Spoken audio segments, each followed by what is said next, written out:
আসসালামু আলাইকুম, সবাই কেমন আছেন? আশা করি সবাই অনেক ভালো আছেন। তো আজকে আমি গেছিলাম নাটোরে একটা নতুন ফোন কিনতে এবং আমার ব্যাংকে কিছু কাজ ছিল সেই কাজগুলো করতে। প্রথমে দেখতে পাচ্ছেন আমার অ্যাকাউন্টে ডলার উন্ডোজ করার জন্য আমি পাসপোর্টটা নিয়ে বের হয়েছি। তো এরপর চলে আসলাম নানি বাড়িতে। এরপর বাইকে তেল শেষ হয়ে গেছিলো বলে আমি এখানে রেখে দিছিলাম। তারপর চলে যাব ভাবছি বাইকটা লক করে যাই। তো এরপর আর কি করার, যেহেতু ভাঙাচোরা রাস্তাটায় হাঁটা ধরলাম। এরপর সে মোড়ে এসে অপেক্ষা করলাম কখন একটা ভ্যান বা অটো পাবো, তারপর তাতে করে যাব। তো এখানে গরমে আমি ঘামতে ঘামতে শেষ, দেখতে পাচ্ছেন যে মুখের কি একটা অবস্থা।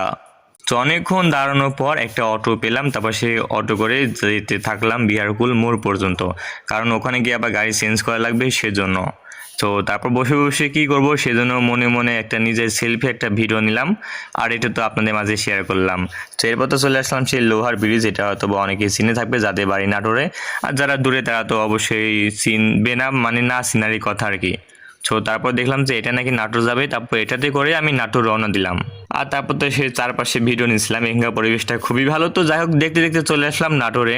তো তারপর তো নাটোর চলে আসলাম। এখন রাস্তা পার হয়ে আমাকে সে সিটি ব্যাংকে যেতে হবে, কারণ এখানে আমি আমার কার্ডটা ব্লক করে নতুন একটা কার্ড নিব সেজন্য। তো এটা নেওয়া শেষ, এখন চলে আসলাম ফোনের দোকানে, কারণ আমাকে এখন একটা ফোন কিনতে হবে। তো প্রায় 1 ঘন্টা ঘাটাঘাটি করে সমস্ত ফোনগুলো দেখে আমি একটা ফোন বাছাই করলাম।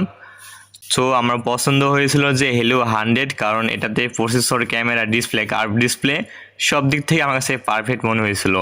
তো তারপর যখন কালারটা সিলেক্ট করলাম, এখানে একটু সময় লাগলো, কারণ এখানে আছে একটা ব্লু কালার আর একটা হচ্ছে গোল্ডেন কালার। তো দুইটাই আমার কাছে ভালো লাগছিল, মনে হচ্ছে যেন দুইটাই নিই। তারপর না, যেহেতু দুইটা তো নিতে পারবো না, সেজন্য বেছে বেছে আমি সেই নেভি ব্লু বা ব্লু ওই কালারটা নিলাম। তারপর কি হয়েছে, ফোন তো পছন্দ করলাম, এখন তো টাকা বের করতে হবে। তো সেই জন্য গেলাম এটিএম বুথ, তারপর এটিএম বুথ থেকে টাকা বের করে চলে আসলাম আবার সে ফোনের দোকানে। তারপর সে দেখতে পাচ্ছ যে আমি ফোনটা আনবক্সিং করছিলাম। আসলে আনবক্সিং করার সময় অনেক ভালো লাগে, যেহেতু নতুন ফোন তো ভালো তো একটু লাগবেই। তো এরপর যেখান থেকে ফোন নিলাম সে দোকানে একটা ভিডিও করলাম, তারপর সে আবার অটোতে উঠে পড়লাম, কারণ এখন আমাকে যেতে হবে স্টেশনে। তো তারপরে স্টেশনে আসলাম, এসে দেখলাম যে এখান থেকে আব্দুলপুর যাওয়ার যে ট্রেনটা আছে সেই ট্রেনটা এখন আসেনি। তো মানে কোনো ভাবনে কোনো ভরসা নেই, সেজন্য অপেক্ষা না করে আমি ভাবলাম যে রোড দিয়ে যাব। তো তারপর সেই রোড দিয়ে চলে আসলাম সেই আমার নানি বাড়িতে, কারণ এখানে তো আমি বাইকটা রেখে আসছিলাম সেজন্য। তো তারপর তো বিহারকুল আসলাম, এটা হচ্ছে বাগাতিপাড়ার মধ্যে সব থেকে একটা ভালো মসজিদ। তো সেটার একটা ভিডিও নিলাম। তারপর তো কি একটা অবস্থা, রাস্তায় দাঁড়িয়ে আছি কিন্তু কোনো গাড়ি নেই, দাঁড়িয়ে থাকতে থাকতে অবস্থা। তারপর অবশেষে চলে আসলাম, এই তো একটা তেলের বোতল নিয়েছিলাম, তারপর তো তেল ঢালতে থাকলাম।